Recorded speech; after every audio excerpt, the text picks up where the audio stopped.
Big Boss season 8 பார்த்துட்டு இருந்த எல்லாருக்குமே தெரியும். சௌந்தர்யா அதுல எந்த அளவுக்கு வந்துட்டு ஒரு மாதிரி செம்மையா ஒரு ஃபேஸ் ரியாக்ஷனை வச்சே சம்பாரிச்சாங்க நிறைய லவர் பீப்புள்ஸ் கிட்ட இருந்து அப்படின்னு. சோ அவங்க வந்து பாத்தீங்கன்னா அவங்க கியூட்டான எக்ஸ்பிரஷன் அண்ட் கியூட்டான ஸ்மைல் அப்படின்னு இந்த கியூட்டுடைய வரிசையில தான் நிக்கிறாங்க.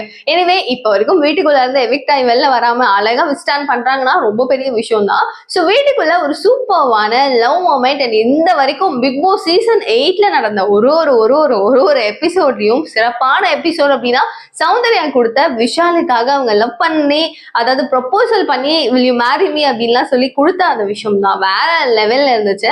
ஸோ இங்கதான் வந்துட்டு நம்ம எல்லாருக்குமே ஒரு விஷயம் தோணுச்சு. ஓகே, விஷாலும் நம்ம சௌந்தர்யாவும் லவ் பண்றாங்க, சாரி விஷ்ணுவும் நம்ம சௌந்தர்யாவும் லவ் பண்றாங்கன்னு. அண்ட் கல்யாணத்துக்காக வந்துட்டு ஓகே சொல்றியான்னும் போது எனக்கும் பிடிச்சிருக்கு அப்படின்னா அவர் உள்ள சொல்லிட்டு வெளில வந்துட்டாரு.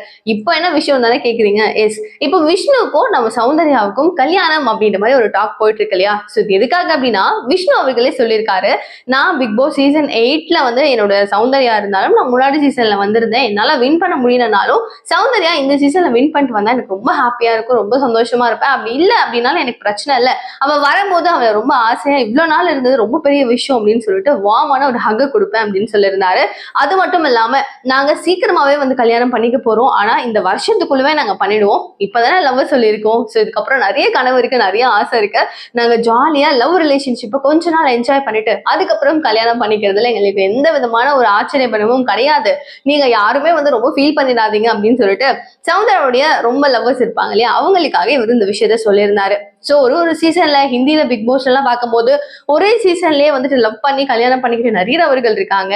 ஆனா தமிழ் பிக் பாஸ் அப்படின்னு பார்க்கும்போது அங்க ஆரம்பிச்ச இந்த வரலாற்றில் அதாவது சீசன் 8 வரைக்கும் சூஸ் பண்ணா ஒரு லவ்வர்ஸ் கூட கிடையாது. லவ்வர்ஸ் இருக்காங்க, பட் கல்யாண லெவலுக்கு போனது இல்லை, ஃபர்ஸ்ட் நாங்க தான் அப்படின்னும் போது எங்களுக்கு ரொம்ப ஹாப்பியா இருக்கு அப்படின்னு மாதிரி சொல்லியிருக்காரு. ஆமால, நடுவுல பாவனியா அமர் இவங்களும் தான் கல்யாணம் பண்ணிக்கிட்டாங்க, ஏதோ தெரியாம சொல்லிட்டாரு போல விஷ்ணு. ஸோ ஒரு ஃப்ளோல அவர் படகு ஜாலியா பேசிட்டு இருந்தாரு, எனக்கு ரொம்ப ஹாப்பியா இருக்கு, நாங்க சீக்கிரமா கல்யாணம் பண்ணிக்க போறோம் அப்படின்லாம் சொல்லி ரொம்ப நல்லது. அவரை பார்த்து எல்லாருமே வந்துட்டு அவருக்காக நிறைய வாழ்த்துக்களையும் சொல்லிட்டு இருக்காங்க. ஸோ சௌந்தர்யா அண்ட் விஷ்ணு இவங்க ரெண்டு பேரும் என்னதான் வந்துட்டு உள்ள லவ் எல்லாம் சொல்லிட்டு நீ கப்பை அடிச்சுக்கிட்டு வரணும் அப்படின்னு நினைச்சாலும் பிக் பாஸ் வீட்டுக்குள்ள இருக்கிற இந்த கண்டஸ்டன்ஸ்குள்ள யாரு கப்பை வின் பண்ணுவாங்க நீங்க நினைக்கிறீங்க?